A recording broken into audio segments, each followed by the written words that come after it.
Welcome to Backstage with Richard Ridge, where I sit with some of Broadway's best and brightest, chatting it up. This time, it's one of the theater's most sought-after actresses, Jan Maxwell, who is currently co-starring in the hit revival of Stephen Sondheim and James Goldman's musical masterpiece, Follies. Join me here at the Marquee Theater as Jan and I chat about everything Follies, working with Sondheim, and her addiction to nuts. Take me back to the beginning of how Follies came about for you. Well, I was doing Wings about a year ago, and at Second Stage, and my agents gave me a call, and they said, "You have been offered Phyllis in Follies," and I said, "Oh, is that a good thing?" And because they said it was in D.C., and I said, "Well, I don't want to go out of town. I don't think I want to do it." And they said, "Please just look it up, Google it, and we're going to send you the script and the score, and please give it a listen and a read." So I did, and. You know, it's just hard when a good musical comes along and a wonderful role. It's hard to say no. And when you see the smart and wonderful lyrics and music of Stephen Sondheim, you know, and I see a song like "Could I Leave You," it's kind of impossible for me to say no. And I knew that Will would have, my son, who's 15, would have a great education down there when he came on weekends. So I talked it over with my family, and we decided that, yeah, it'd be a great idea. Because your family makes all the decisions. You take these projects to them, don't you? Oh, yeah. I mean, it's, you know, it's a three-way decision. And so we just decided it'd be a great thing and great opportunity for Will to come down there because, you know, there's so many museums and so much for a 15-year-old to do down there. They treated us very well, gave us lovely accommodations, and so we were happy. If you ever have a chance to work at the Kennedy Center, do it. It's a great place to work. Around for the boys downstairs, stalling as long as we dare. Which dress from my wardrobe of two? One of them was borrowed and the other was blue. This is my favorite musical. I got to see the original in 1971. So what do you love about Follies and the role of Phyllis? Well, I love that it's not this happy, tie it up in a bow kind of musical. I like that it's about relationships. I like that it's a bit Chekhovian in that all of these people are on stage and they're not getting what they want. They're in love with the wrong person. I love that it's real. I love that the music, the songs come out of the scene rather than a lot of what we're seeing is just, you know, jukebox musicals where they have the songs already and they write the script around the songs. So I love that about it. I love that it's a musical we don't see anymore, you know, or the type of musical we don't. It's smart, it's real, and it's just it's a joy to do, and it's about women. I really love that too. So I can't really find a bad thing about it. I know it's a little odd for the audience because we go into a different realm halfway through it, so it's a little what's going on. But I think, you know, when I come out the stage door at night and I see people waiting there, they've had such an incredible experience. And I'm talking, you know, a lot of the people, I have to say, that wait after the show are young, you know, like you were when you first saw it. And I think for people that I know that saw it back in '71, it was a huge event in their life. We have many fans who come that love Follies, who can dissect it backwards and forwards and have my head spinning sometimes with what they talk about. But it seems to be also an incredible experience for this new generation who sees it. And I've had friends that come back there in other shows and they said, "Oh God, I just envy you. I envy that you get to sing those songs and dance those dances and say those words." And I'm very grateful. It's a wonderful job.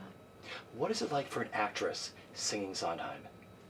Well, you know, Steve was in my dressing room on opening night, and I said, "Thank you for writing for actors. You know, thank you for such wonderful lyrics and so smart." And he said, well, when he was young, Arthur Lawrence took him to the Actors Studio and made him sit there and see how actors really worked and how we do bring in a part of ourselves, and we do bring in our everyday, and we do bring in personal things into roles. And Steve said, I really learned how an actor works, where they come from. And he said it was the best lesson I could have as a writer. Yeah. You know, when you first signed on for Follies, you wrote a note to Warren Carlyle, your choreographer. Yes. What did the note say? I give me money. No, it said I am not a dancer, but I do work hard, and I am willing to do whatever you want. I will come in early. I will stay late. I will start rehearsals early, and I will rehearse during performances. I will do anything I have to try to get this under my belt. And unfortunately, he took me at my word, because I did start early, I did stay late, you know, it was just not being a non-dancer. It was kind of daunting. But then also, you know, just as I was having fun, I had a couple of injuries, so that put me back a spell, and it's just been the last couple of weeks where I've actually enjoyed doing it, because there was some, you know, when I would come to work, I go, oh my God, at the end of the night, I'm going to be in excruciating pain. So somewhere that dog brain or whatever you have, it just goes, no, no, no.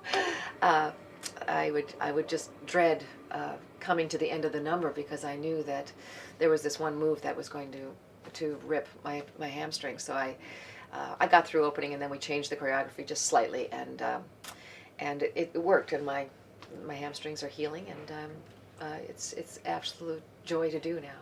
Yeah, because you really dance in this show, Yeah, specifically in Lucy and Jessie. Yeah, and it's fun, you know. The tap didn't hurt me at all, but Lucy and Jessie was more jazz. There was just this one move that I was doing that was tearing it. So then I switched legs, and I tore that one, so it just became this physical therapy nightmare.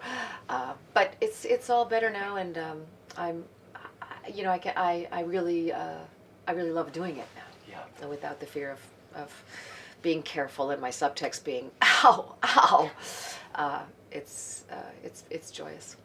You know, as I've gotten to know many of the company members of Follies, I want to know, who was the biggest prankster in the company, and what are some of the pranks that have happened here at Follies? Who put you up to this? See, I knew I'd get the answer. Who put you up to this? Nobody did. Yes, you did. No, but I just figured, you know what? It has to be you. It is me. It is me. I'm pretty bad off stage. Okay. Off stage. Yeah, I'm pretty bad. In the dressing room, in the hallways? Oh yeah. Something you can tell us? I have done some not so professional things, but at curtain call, one time I had hair on my back. Yeah, for curtain call, and the audience, I mean, not the audience didn't see it, so I bowed and I just backed up, but the rest of the cast kind of cracked up. And you know, one time I had a huge cockroach coming out of the back of my gown. I have a whole cabinet in the dressing room full of you know, there's a rubber chicken over there, there's you know, there's this terrible things that I do but just backstage, not on stage. You're like the den mother here at Follies, because I know you're very close to the youngsters. I know the youngsters from the cast come to your dressing room. A lot. See? Have they asked you for career advice, or have you given them advice? Yeah, they do. I mean, you know, some of them, you know, I tease them. I say, you're more jaded than I am, my God. But yeah, they do. You know, a few specifically, yes. And others, you know, just joke around with them, because, you know, they have come here with a lot already. They come from great schools. They have great agents. They are in their Broadway debut, you know, in their 20s, and that's nothing I saw. I wasn't on Broadway until I was 33. So, you know, it's fascinating to see a new generation. But I'm also heartened to. There was a girl who came to the show, and she waited for me for 45 minutes after the show, and I felt so bad that I didn't go out. I'd gone out a different way that night. And she wrote me this postcard, and Cliff Samuels told me the backstory of this woman who, she was on this TV show, So You Think You Can Dance, So You Think You Can Dance, and she was going on tour the next day, and she waited, and then she wrote me this postcard, and then I guess she has some kind of a blog where she wrote that the bus for her to go on tour pulled up in front of the marquee, and she was telling her castmates about me, and she said I just had to go buy a postcard and write a note about how much you inspired me, and I was so moved by that, and I was so you know, there's a new generation out there that I'm so heartened to see that are in it for the right reasons. A lot of times you'll see younger kids who want to be famous, and that's disheartening, because I go, you know, it's such a rewarding life if you do it for the right reasons, because otherwise it's just going to be chaos and vanity and bitterness. But if you really are doing plays that you want to do, and you're really doing theater that you want to do, and you're really associating with artists that you want to associate with, and this is not all the time, but for the most part of it, if you're doing it for the right reasons, it'll be an incredibly rewarding life. Is that why you move so well between Broadway, off and off, off? What is it that makes you say yes to a project? I don't know, something has to tickle me, or something has to move me. Sometimes I'll read a play and maybe one line will just grab me, and I'll say, well, let's build something around that.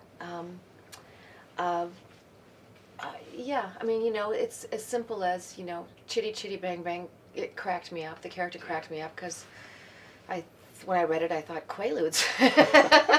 And, you know, and I do plays from new playwrights because I really feel that we have to get new playwrights, and we have to have new material, especially on Broadway. We have to nurture our playwrights in this country. So sometimes I'll just do that if I can afford to. I mean, you know, it's not a ladder system, and I don't have that much money, but if I can do something on Broadway and then do something off Broadway, I you know, they can pay, one can pay for the other, and I can do something I probably, you know, want to do, and am moved by. Now, I want to talk about defining moments where a yes or no changes everything in one's life. 20 years ago, you were going to pack your bags, throw in the towel, and move to Seattle. And it's amazing looking at you now that you were going to do that then. What happened and what made you stay? Well, you know, I was here for a very long time. I think I came when I was about 24, and I think I was 32, 33 when I decided, you know, I've given it enough time. I've got to get out of here because I'm not working. And I want to work, so I thought I might move to Seattle because I loved it. My husband was from there, and I loved working there in the 80s. And then miraculously, I got an audition for City of Angels.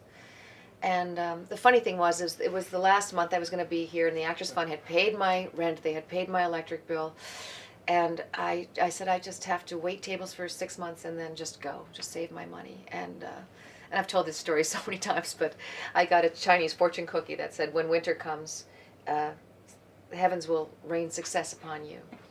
And so I put that, you know, stupidly put that in my, you know, month at a glance calendar. and that was, and I had an audition in early December for City of Angels to be a cover. And then on the 21st of December, which is the winter solstice, I got the call. For City of Angels? For City of Angels, my first Broadway show, and I was 33, and it was, you know, it was fairly miraculous, and I had the greatest time. It's a great musical too. That's a fun musical. And your first Broadway show, a musical. See, everyone thinks you're this actress that then did musicals, Right. but you started doing musicals. Do you prefer one to the other? Are you happier when you're in one, or plays versus musicals? No, I'm happiest when I'm complaining. So when I'm in a musical, I'm like, God, I'm, you know, especially this one, I'm going, you know, F this, I'm going back to acting, this is hard. And, but if I'm in a musical, I want to do a play. If I'm in a play, I want to do a musical. So I've decided that I'm just best complaining. Favorite roles that you've done? What are some of your favorites? I think that, you know, of course, there are always $250 a week jobs, your favorite roles. I think Galatea in Scenes from Execution, Howard Beautiful, Barker's Scenes yeah. from Execution. I also love doing Marguerite and Camille. This was all with Potomac Theater Project. I loved doing Victory last summer, although it was a hellish schedule because I was rehearsing Follies during the day, and it was about a 3-hour play at night. And I loved doing it, but it was funny because in the play, you know, I slowly get dirtier and dirtier, my hair gets rattier and rattier, and they put this goop that smelled like lavender in my hair, and I was so tired and so rushed through the whole 2 weeks that we were doing it. And I remember at night afterwards, I'd come out with this grime on me and say hi to everybody, and then go down to the subway, and it'd be 95 degrees down there, and I would be going, Jan, take a cab. This stuff smelled like lavender. It was, I was sweating. I was going, treat yourself these 2 weeks. Just take a cab. But it was, there were some days during that run that I was so exhausted. I had no idea how I was going to get through the show, but you just do. Creatively, you can. You can. I mean, somehow you get on the ride. And with Barker, he's one of my favorite playwrights. The words are so, his text is so dense. It's almost like modern Shakespeare, and it just really can invigorate you. If you had lend me a tenor, Yeah. that must have been so much fun. That was fun. It was fun. It was fun because they gave me this huge dressing room up on the top floor, and my son would come in the middle because I had an hour and a half off. Maria! You got a girl! I got no one! You got a girl, so don't lie! Maria! 3 weeks, not once, huh? I'm sorry! I got a stomach and tense! Oh, I want to be a nun! I'll join the church! At least sometimes they have some fun! I sing at the hymns! I pluck at the chickens! My wife is crazy! She's crazy! Oh, I'm a crazy! I hate friends! I'm a crazy! I hate husbands! I'm a crazy! I got an empty bed! I'm a crazy! Maria! I am a sick man! Yeah, that was something that it was just a fluke, and I was just going to do it, and it just was such icing on the cake that year, because I had done Royal Family, and I just loved doing that show. That's my favorite play on Broadway that I've ever done, favorite role.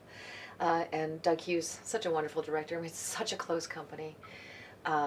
And you work with Rosemary Harris. Yes. So it was just a delicious time. And then Lend Me a Tenor was just going to be this, fun little blurb, and it just turned out to be just a glorious experience.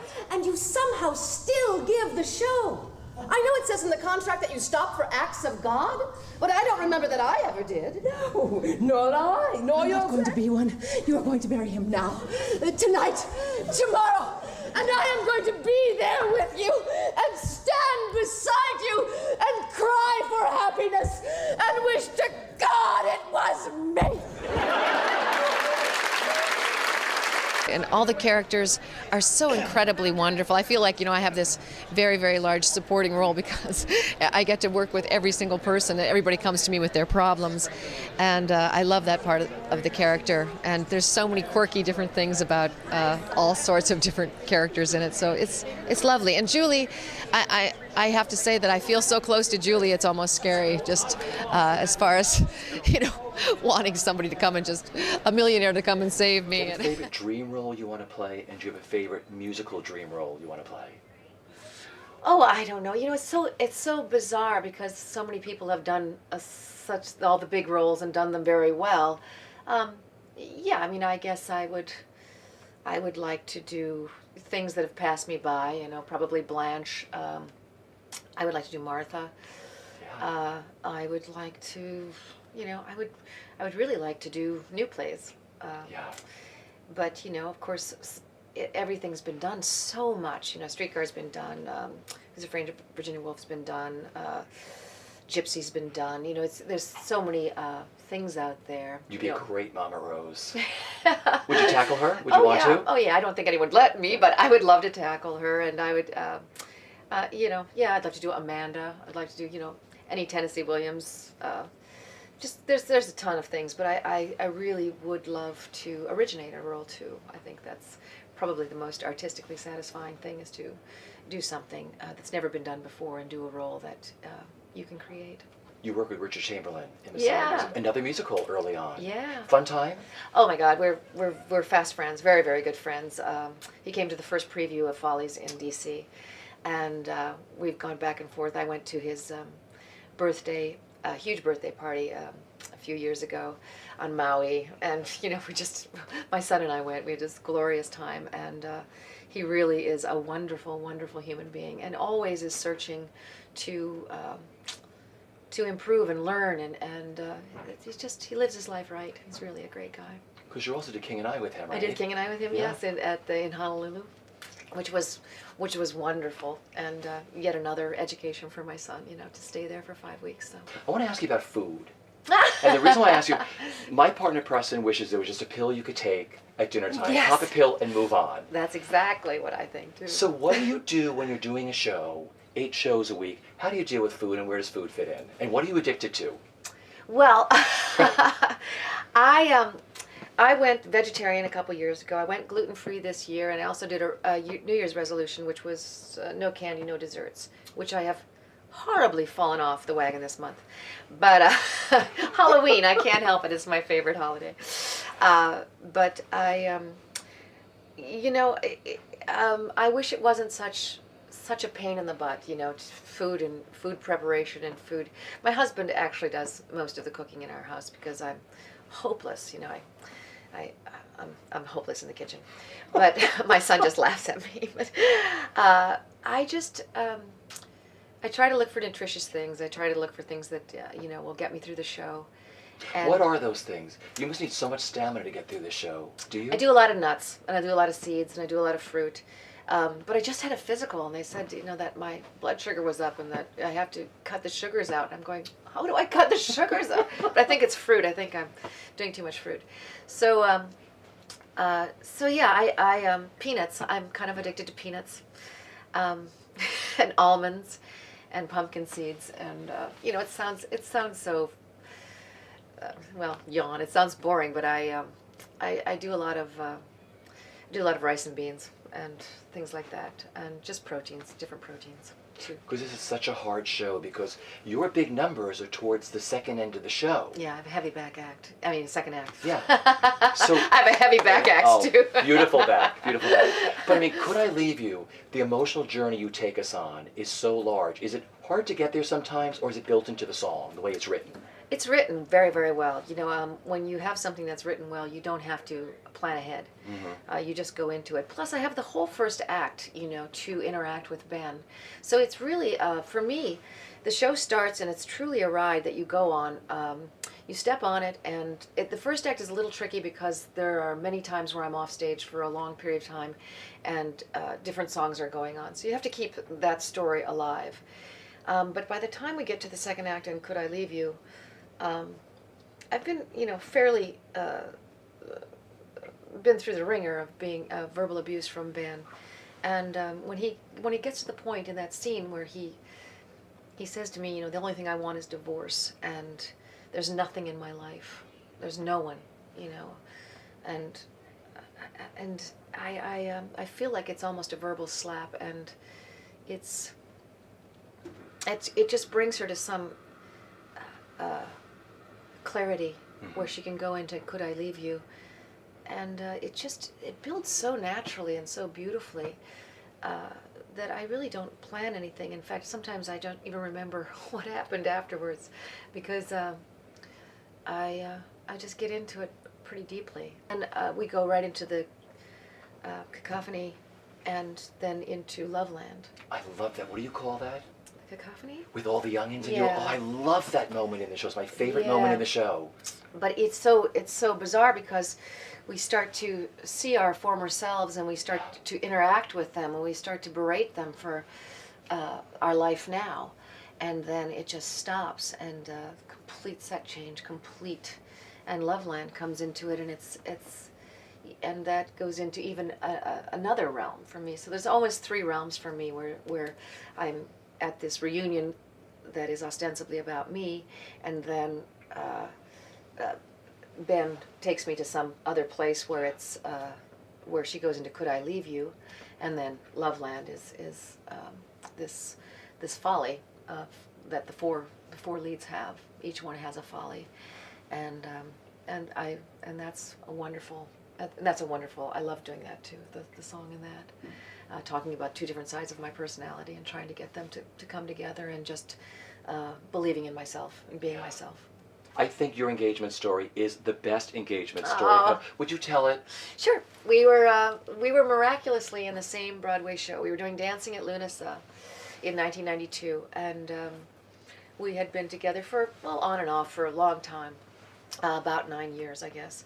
and he had asked me to marry him after knowing me for 6 months or something, and I'm have a little fear of commitment, so I was going, yeah, when I see the rock, when I see the rock, when I see the rock. And I never thought that would come to fruition, so I was safe. And so the final night of Dancing at Lunasa, we were all on stage, and you know, it's a beautiful Brian Friel play, and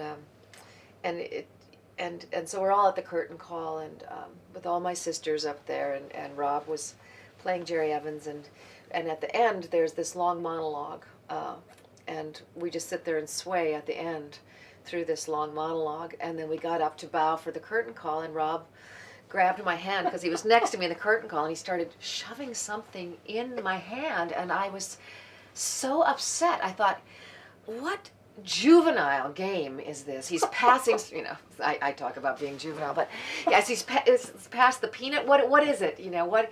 And he's really pushing hard into my hand, and so I looked at him with anger and gritted teeth, and I said, I've got it. And so then we bowed, and we bowed again, and you know, standing over, everybody was, you know, it was the last night, and I thought, why is he ruining this last moment? Why? And then, so I turned to go off stage, and I looked down, and there was a diamond ring. So I started to cry, and everybody was backstage. Like, it's okay, Jan. It's okay, Jan. I said, no, it's not the play. I said, Rob just gave me a ring, and so then I went back out, and his best friend was out in the audience, and I said to him, why did you press so hard? He said, I was so scared you're going to throw it in the audience. And so that's and then we were at the after party, and Brian Friel called, and he said, Robert, did she say yes? And he said, oh my God, I didn't even wait for the answer, but we'd been together for so long, and then our schedules were so busy, we didn't even get married until a couple years later. And and the scary part of that was, you know, when we had Will, we had my son, and when he was about 3 or 4 years old, Rob's dad died a year before we got married. And I said to my son one time, I said, oh, you would have loved his dad. He was such a great guy. And he said, oh, I met him. And so we're like, back away from the child, back away from the child. And I said, when did you meet him? He goes, I met him at your wedding. I said, he was already passed away at our wedding. He goes, no, because he pointed to you. And he said, those two people are going to be your parents. So I've been afraid of my child ever since. What are you the proudest of? Well, I think you know, it's my son. Don't make me cry. He's a good guy. He's really a good guy, and I just love hanging out with him. And he's pretty much my light. He's my he's also, you know, he's, you know, an eye-rolling teenager. He does a sarcastic play-by-play of everything he hates about me when I come in. You know, my very existence is very annoying to him sometimes. But my sister and her partner were just here this last weekend, and I was so proud of him. You know, we were sitting in the living room, and he was there. He was present. He wasn't in his room and, you know, being sullen. He was telling family stories, and I was just looking at him, and I was just going, my God. It's not for me, but this kid turned out See? really, he's really good guy. A 15-year-old grown up. Listen, I want to thank everybody. If you haven't come down to see Follies, come to the Marquee Theater to see one of the greatest musicals ever written, and to see this woman give one of the best performances you're ever going to see in the musical theater. Thank you. God, I'd forgotten there ever were nights of waiting for the boys downstairs.